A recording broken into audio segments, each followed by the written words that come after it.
Dorcas Steinberg habite Bet Lohemei Getaot en Israël, c'est-à-dire le musée des combattants de Varsovie.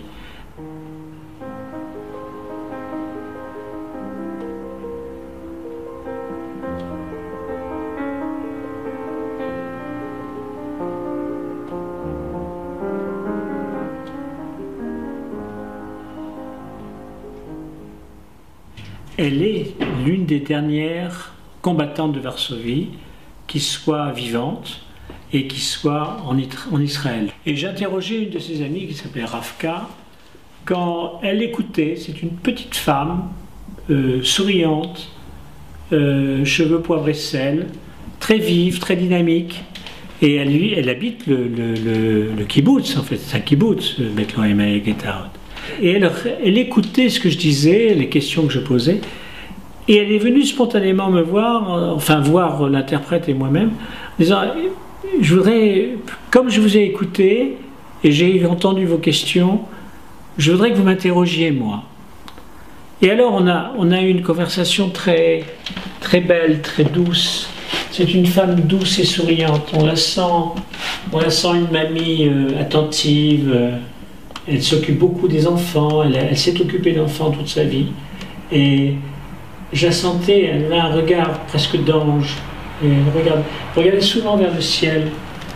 Et à un moment, je lui dis, mais qu'est-ce que, quand je lui posais la question, quel est le message que vous voulez transmettre aux jeunes? Elle me dit, faire le bien. Il faut qu'ils fassent le bien. Et on sent que c'est une femme qui fait le bien, elle. Et alors, ce tableau est un tableau très étrange. Il m'a pris énormément de temps pour arriver à trouver ce que je cherchais. J'avais mis des papillons, j'avais mis des oiseaux, mais les oiseaux n'allaient pas, le ciel n'allait pas. En fait, elle m'a dit, je voudrais que les maisons aient un toit de verre pour qu'on puisse voir le ciel. Et on sentait chez elle son emprisonnement. Elle a été emprisonnée, enfermée. Et ce rêve, c'était que les maisons aient un toit de verre. Et j'ai donc essayé de faire un toit de verre, et donc j'avais un ciel bleu au départ, et puis ça n'allait pas, et ça n'allait pas. C'était mièvre, c'était fade, c'était même bébête. J'avais son regard vers le ciel, j'avais cette larme qui coulait, parce qu'on la sent toujours très triste au fond d'eux-mêmes.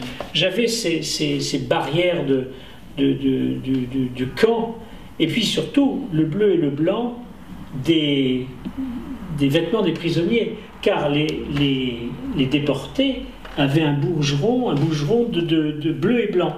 Et c'est ce bleu et ce blanc que j'ai retrouvé d'ailleurs au musée qui est autour. J'ai retrouvé exactement l'espacement et le bleu de ces bourgerons, pardon, enfin de ces tenues qu'ils avaient. Et j'ai mis quelques oiseaux, 3 oiseaux qui sont peut-être le même oiseau qui arrive vers vous et qui vous montre la liberté.